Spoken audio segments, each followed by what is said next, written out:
Well, hello and welcome to our journey through the Proverbs. My name is Steve Pederson, and today we're taking a look at Proverbs chapter 9 for our ninth day of 31 days on our journey through the Proverbs. And today, looking at chapter 9, chapter 9 kind of wraps up this introductory section. The first 9 books of the book of or the first 9 chapters, rather, of the book of Proverbs is kind of like a boxing match in a sense, where we're introducing the different boxers. In this corner, we have Lady Wisdom, and in this corner, we have the woman, the adulteress. And in this chapter, we're kind of finishing up with that theme again, where we have the wise and the foolish women who are personifying these choices that we have to make in life. So without any further ado, let's get into our reading for the day.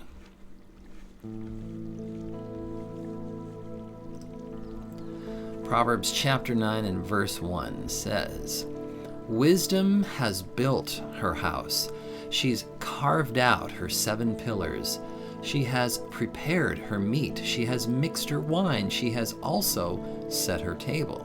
She has sent out her maidens. She cries from the highest places of the city, 'Whoever is simple, let them turn in here.' As for those who are void of understanding, she says, 'Come, eat some of my bread. Drink some of the wine which I have mixed. Leave your simple ways and live. Walk in the way of understanding.' One who corrects a mocker invites insult. One who rebukes a wicked man invites abuse. Don't rebuke a scoffer, lest they hate you. Rebuke a wise person, and they will love you. Instruct a wise person, and they will be wiser still. Teach a righteous person, and they will increase in learning. The fear of the Lord is the beginning of wisdom. The knowledge of the Holy One is understanding. For by me your days will be multiplied. The years of your life will be increased. If you are wise for yourself. If you mock, you alone will bear it. The foolish woman is loud, undisciplined, and knows nothing. She sits at the door of her house on a seat in the high places of the city to call to those who pass by, who go straight on their ways. 'Whoever is simple, let them turn in here. As for they who are void of understanding, she says to them, stolen water is sweet.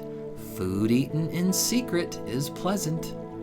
But they don't know that the departed spirits are there, that her guests are in the depths of the grave." Man, once more, it seems like you just can't have a chapter of the Proverbs ending without somebody ending up in the grave.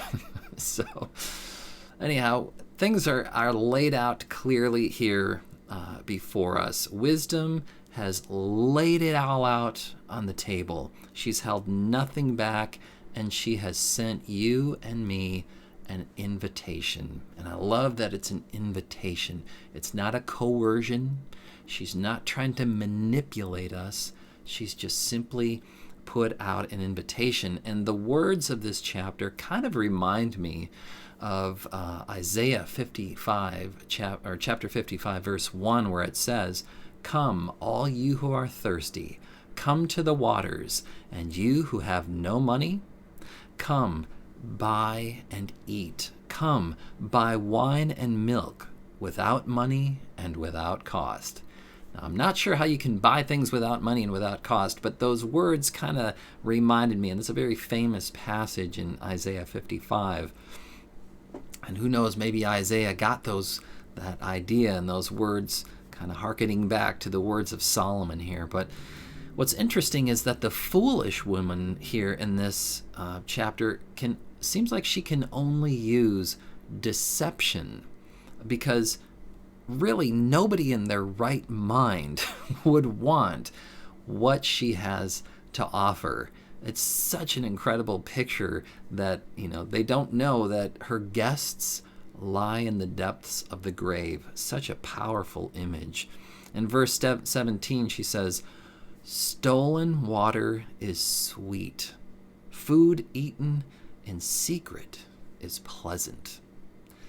Now, why would you steal something if it's being offered for free? I think that's a great question, because I think what's going on is she's playing on your fear and lack mentality, getting you to say something like, well, there may be abundance, but there certainly isn't enough abundance for me. And even if there was, I certainly don't deserve it.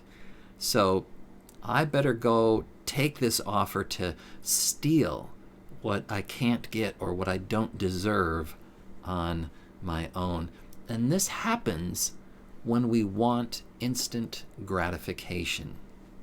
And there's a lot of people that take that path of instant gratification.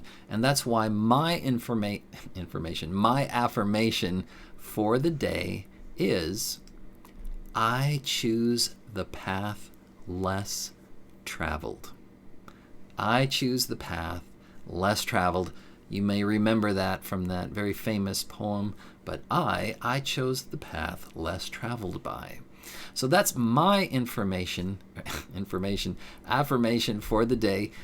We also have a guest takeaway that I want to share with you.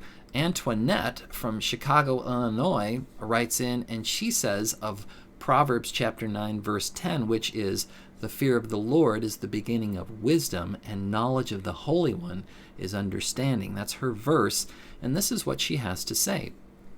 "This chapter reminds me that if I stay prayerful and committed to learning the Word of God, I will gain the wisdom I need to lead a simple yet abundant life.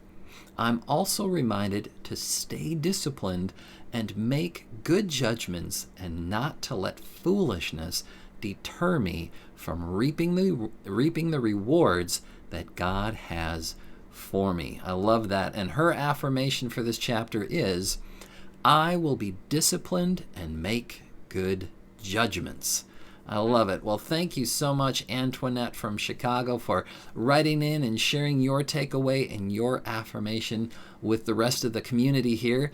And for those of you who are viewing, I would love to hear your takeaway and your affirmation. So please consider leaving a comment along with this video. Just share, what did you get out of Proverbs chapter 9? Would love to hear that.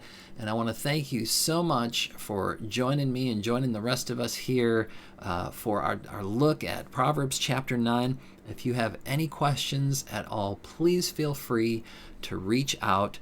There's more info in the description area on how to connect with us and more about today's lesson.